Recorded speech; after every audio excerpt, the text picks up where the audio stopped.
Buddha, Hindu, Konfusius, nggak ada masuk Kristen. Orang Kristen juga begitu, hampir semua orang Kristen kalau menurut Artikel masuk Islam. Nah, maka di lapangan cuma dua agama ini saja yang selalu tarik menarik. Nah, apabila orang Kristen masuk Islam, dia mempunyai beberapa keuntungan. Pertama, dia akan menjadi pengikut Nabi Muhammad. Kedua, tidak meninggalkan Yesus, karena Yesus Nabi Isa, Nabi kita juga yang sangat kita muliakan dan kita iman. Ada orang Kristen kalau mau masuk Islam, mereka berdosa. Aduh, nanti meninggalkan Yesus sudah begitu baik, bahkan rela mati disalib untuk menebus mereka. Kok tega amat mau ditinggal? Enggak, masuk Islam justru akan menjadi pengikut Nabi Isa, tapi dalam arti yang sesungguhnya. Kemudian yang ketiga, dengan masuk Islam menjadi seorang mu'alaf, insya Allah dosa-dosa yang lalu diampuni oleh Allah Subhanahu Wa Taala. Ya. Lihat, bagaimana kalau kita yang masuk Kristen? Pertama meninggalkan Nabi Muhammad, ya kan? Dikira menjadi pengikut Yesus, padahal tidak. Masuk Kristen bukan menjadi pengikut Yesus, tapi pengikut Paulus. Karena Kristen ini agama yang dibuat dinamakan oleh Paulus, bukan oleh Yesus. Kemudian yang ketiga, dikira bakal masuk surga karena Yesus Tuhan dan Juru Selamat. Dan kenapa? Menurut saya masuk neraka, dan bukan kata saya, kata Quran. Karena kalau orang Islam masuk Kristen, otomatis dia akan menuhankan Yesus. Menuhankan Yesus berbuat dosa syirik. Dosa syirik sesungguhnya dosa yang tidak akan diampuni oleh Allah. Quran mengatakan, laqad kafara alladzina qalu innallaha wal masih ibnu Maryam. Kafirlah orang-orang mengatakan bahwasanya Allah adalah salah satu dari yang Allah adalah Al-Masih putra Maryam. Laqad kafara alladzina qalu innallaha thalithu thalatsa. Kafirlah orang-orang mengatakan bahwasanya Allah salah satu dari tiga. Dan tempatnya di mana? Di neraka. Ini bukan kata saya, kata Quran ya. Kenapa? Karena masuk Kristen otomatis dia akan menuhankan Yesus ya, karena Yesus Tuhan dan Juru Selamat. Padahal Yesus Juru Selamat, betul. Tapi Yesus Juru Selamat hanya untuk Bani Israel saja. Boleh baca Kisah Rasul pasal 13 ayat 23. Lihat di Alkitab, Kisah Rasul pasal 13 ayat 23.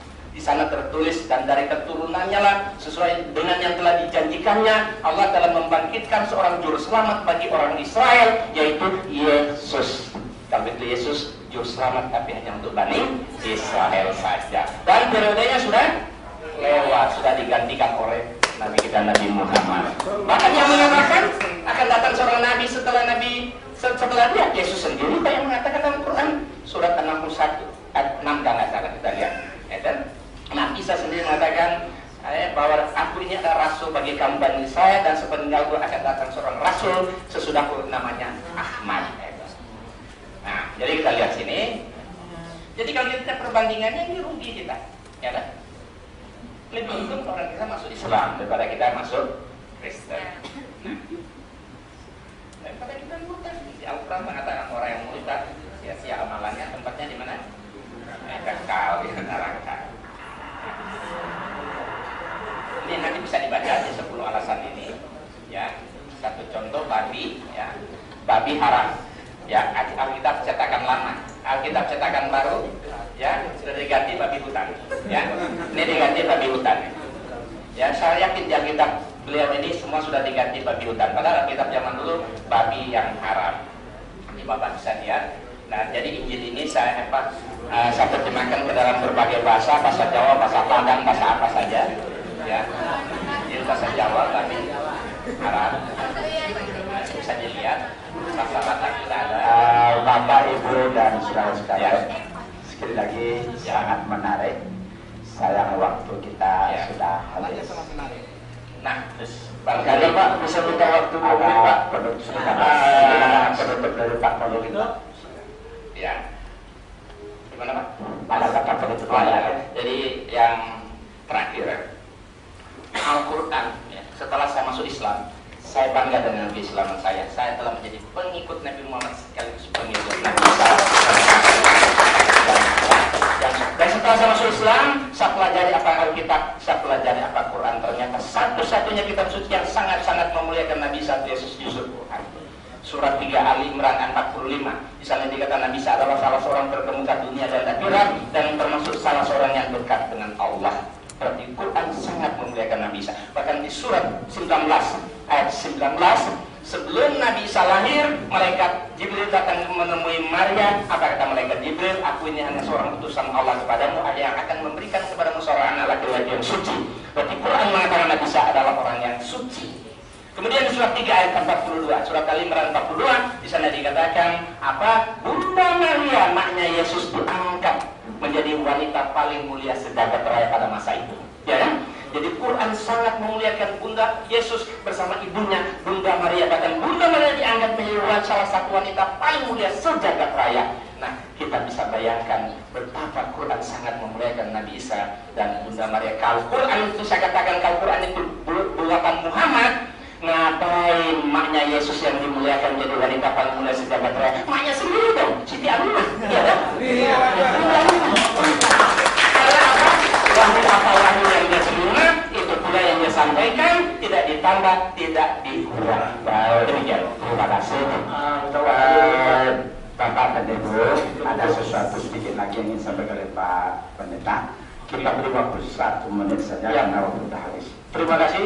Saya mau menjawab mengenai Bani Israel. Sebenarnya dalam Alkitab dikatakan umat Israel. Umat Israel adalah, kata Israel sendiri adalah, nama itu akan disebut lagi Yakub, tetapi Israel, sebab engkau telah bergumul melawan Allah dan melawan manusia. Artinya manusia sekarang adalah orang yang bergumul dengan Allah dan bergumul dengan dunia. Makanya umat Israel adalah umat yang bergumul dengan Allah dan umat yang bergumul dengan manusia. Bukan suku, bukan negara, tapi umat. Yang kedua, penutup sebagai penutup, saya tertarik dengan Bapak tadi surah 61 asal ayat 63, dan ingatlah ketika Isa Umar berkata, hai Bani Israel, sesungguhnya aku adalah utusan Tuhan dan membenarkan dan sebagainya yang namanya Ahmad. Silakan Bapak cari bukti.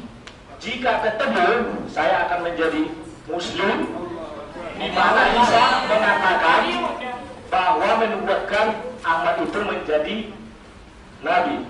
Ada.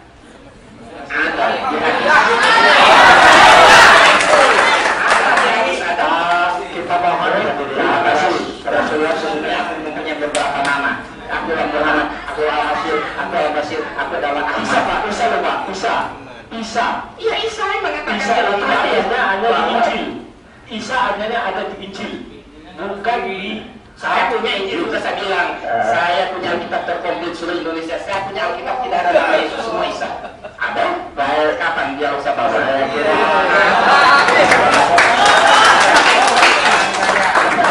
Terima kasih.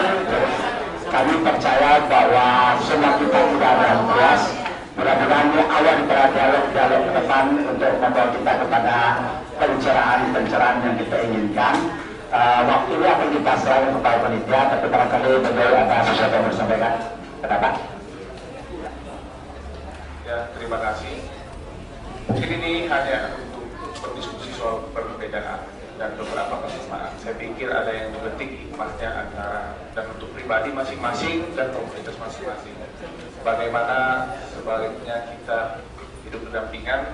Saya juga melihat adanya gairah kita memang untuk berdiskusi mendalami masing-masing daripada kitab suci kita masing-masing, sehingga penerapannya sebenarnya yang lebih diharapkan implementasinya ke masyarakat supaya ini menjadi katakanlah menjadi berbuah apa yang menjadi dari kitab suci itu masing-masing menjadi berbuah. Dari beberapa, saya kemarin ada dari Jakarta, sama seperti Pak Domo. Saya dari Jakarta, saya ketemu dengan beberapa kiai. Saya disampaikan oleh Pak Yesol pentingnya kerukunan, bahwa kiai pernah berbicara begini. Dia sudah membaca beberapa kitab. Dalam dialog ini terjadi, kitab melihat, dia bertanyakan itu pada Gus Dur. Gus, saya sudah baca bahwa sebenarnya yang ingin disembelih itu bukan Ishak, tapi Ismail. Lalu Gus tersenyum, kata beliau, dengan tersenyum beliau berkata, itu penting untuk sebuah perbedaan, tapi persamaannya adalah dua-duanya selamat kok. Dua-duanya selamat kok. Enggak, sebenarnya penting untuk disebut berbeda, tapi penting adalah dua-duanya selamat kok, katanya. Substansi daripada sebuah agama menjadi penting bagi kita pribadi masing-masing. Oleh karena itu, diskusi ini bisa dilanjutkan ke depan dalam kerangka untuk membangun apa kita masing-masing. Saya pikir itu. Terima kasih. Bapak, Ibu, dan saudara sekalian, sekali lagi kami sampaikan terima kasih yang sebesar-besarnya kepada kedua narasumber kita dan kepada Bapak, Ibu semua yang dapat mengikuti acara ini dari awal sampai terakhir dengan baik dan tertib. Harapan sekali lagi semoga apa yang sudah kita pahami, yang kita dapati akan menjadi pencerahan bagi kita, karena akan menjadi kita ini semakin mendekat, tidak semakin jauh, sehingga pada akhirnya akan bertemu dalam kalimatun sawa. Jadi saya tahu yang bisa apa. Kali lain kita tentukan tema yang bagus. Iya. Ya. Jadi nanti mungkin untuk yang akan datang tema-tema yang akan kita pilih tentu akan tema-tema yang barangkali lebih apa ya, lebih apa itu namanya, lebih sejuk. Tapi saya katakan bahwa tema ini merangsang sesuatu yang membuat kita panas, kita tidak. Tapi barangkali memang ke depan tema-tema yang akan kita angkat tentu mungkin akan diperbaiki hari ini adanya.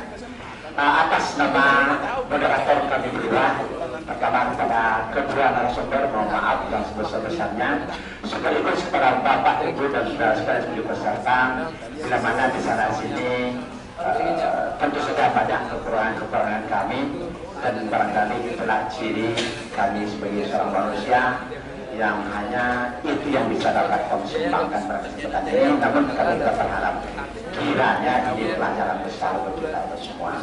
Untuk itu waktu selanjutnya kita serahkan kepada panitia. Terima kasih. Wassalamualaikum warahmatullahi wabarakatuh. Selamat siang dan salam sejahtera untuk kita. Mudah-mudahan nanti ke depan kita bisa melanjutkan. Dan kita dari panitia juga mohon maaf jika mungkin ada pertanyaan-pertanyaan atau ada keadaan-keadaan yang mungkin di luar kontrol kita, gitu ya. Jadi kita harapkan bagaimana ini untuk evaluasi kita semua, dan diharapkan kepada seluruh peserta yang sudah mempunyai lembar komentar atau kritik saran itu segera memasukkannya ke kontak di meja panitia untuk keperluan kita bersama. Sekali lagi kami mengucapkan terima kasih atas atensi dan presensi yang begitu berharga dari para peserta semuanya. Saya sebagai pewacara mohon maaf jika ada kesalahan. Saya tutup dengan buah kuini di tepi pagar, ambilkan galang, tolong jolokkan. Saya ini baru belajar, silap dan salah tolong tunjukkan. Wabillahi taufiq wal hidayah. Wassalamualaikum warahmatullahi wabarakatuh.